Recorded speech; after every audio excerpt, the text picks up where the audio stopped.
Hello guys, sa Lolo Libra. Welcome dito sa aking channel, Kapalaran 888. Welcome Libra. Alamin natin kung anong messages, vibration, gabay energy para sa lahat. This is general reading, so pwede kang makaresonate Libra. Gamitin mo lang yung intuition sa panonood. Thank you Libra sa lahat ng nanonood dito sa aking channel, sa mga bago at dati kong subscribers. Doon sa mga bago kong subscribers, maraming salamat and welcome guys.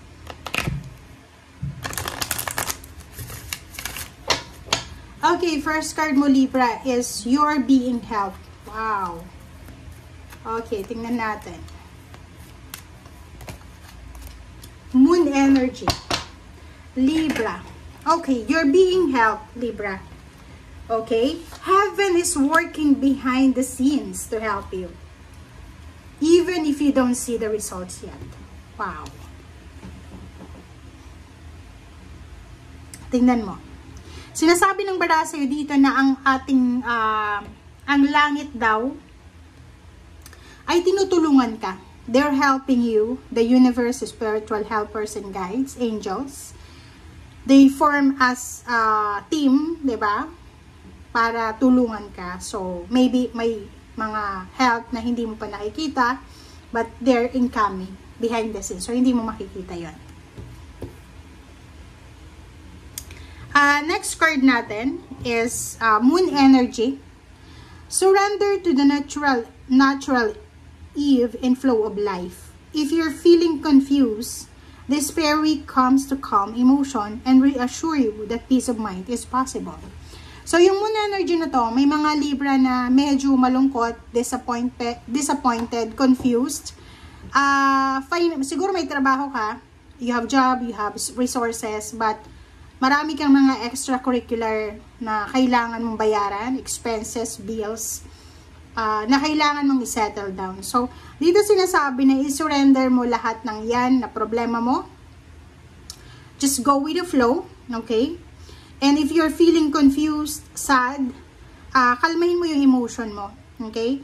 And focus sa peace of mind. Ang nakikita ko dito, may mga Libra na disappointed ka kasi maybe nag-expect ka na malaking sweldo yung sisweldohin mo this month, or you know, this week is salary week, diba?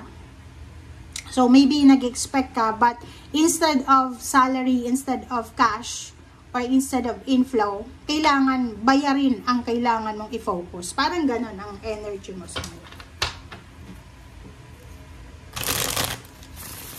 Okay.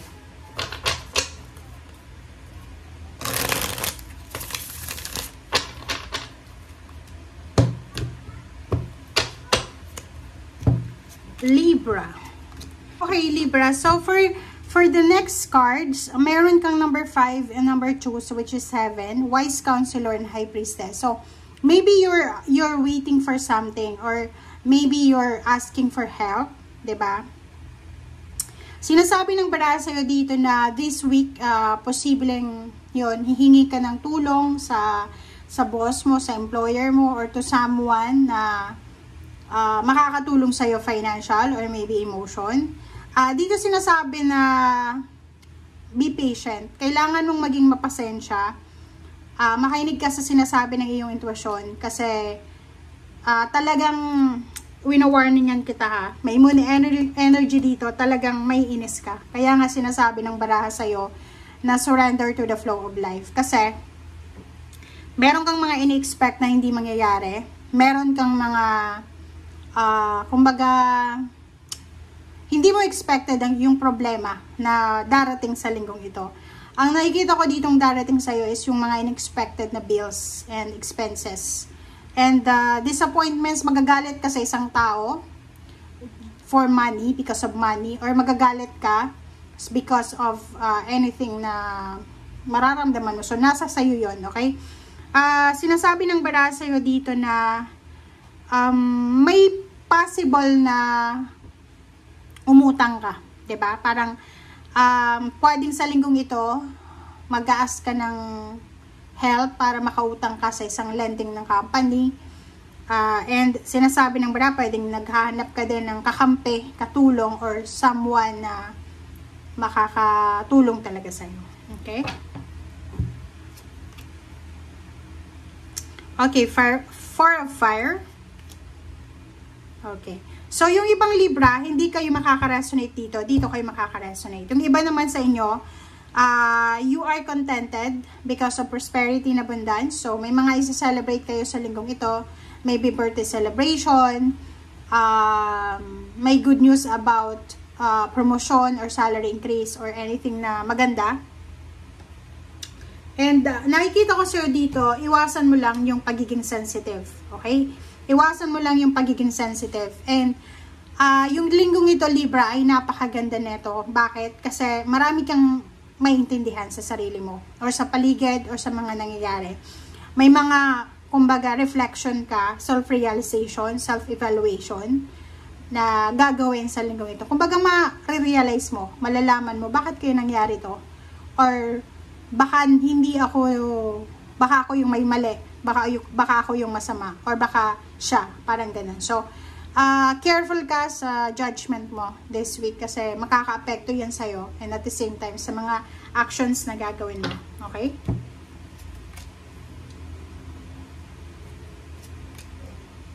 Okay. Three of Water and Nine of Earth. Dito sinasabi, diba? It's a celebration. So, may mga Libra dito na medyo disappointed because of money. Pero may mga Libra din dito na magsa-celebrate. They will celebrate, maybe double celebration of success, of friendship. And may, kumbaga, rason para mag-celebrate siya. Yung iba naman, financially, sobrang kontento. Sobrang financially free sila sa linggong ito. But yung iba, yun nga yung sabi ko sa inyo dito, marami. So, hindi lahat ng Libra masaya, hindi lahat malungkot. So, merong masaya, merong financially stable and free, meron naman ditong nangihinayang. So, merong Libra na hindi kontento. Dito, tingnan mo dito may Librang kontento. Dito wala. May distraction. And masyado siyang malungkot, nangihinayang siya. Feeling alone, feeling lonely. Okay. So, last two cards mo dito is Empress and Page of Fire.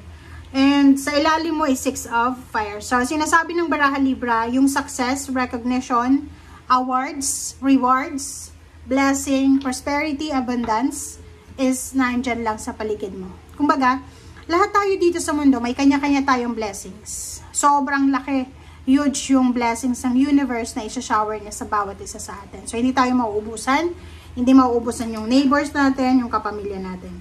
But, ang sinasabi ng Baraha sa'yo dito, Libra, na kung gusto mo daw na mabago yung takbo ng buhay mo, kinakailangan mong maging motivated, kinakailangan mong, kumbaga maging driven and determinado ka talaga. So, halimbawa, kung ano yung maisip mo ngayon sa linggong ito na negosyo, pagkakakitaan, source of abundance, source of prosperity, source of money, financial tangible. Sinasabi ng Baraha sa'yo dito na be open. Be open sa lahat ng possibilities and opportunities. Kasi minsan, hindi tayo open Minsan parang feeling natin, ay nako, hindi na, ayoko na, ganyan, ganito. So, but dito, sinasabi ng Baraha na kailangan mong maging bukas. Kailangan mong maging open sa kung ano man na i-offer sa'yo ng universe. Like for example, may tindahan ka, may negosyo ka. May mga ibas na Libra na ang tendency niya, pag mayroon ng trabaho, may pera na, hindi na welcome yung ibang negosyo. Sa'yo, sa sitwasyon mo ngayon, sinasabi, kahit may trabaho ka, kung may mga pagkakataon na magkaroon ka ng extra income or extra resources, tanggapin mo yan. Okay? Kasi that's an opportunity para sa'yo. Okay? So, yun guys, ang sinasabi ng Baraha. Maraming salamat sa panonood, Libra. Bye!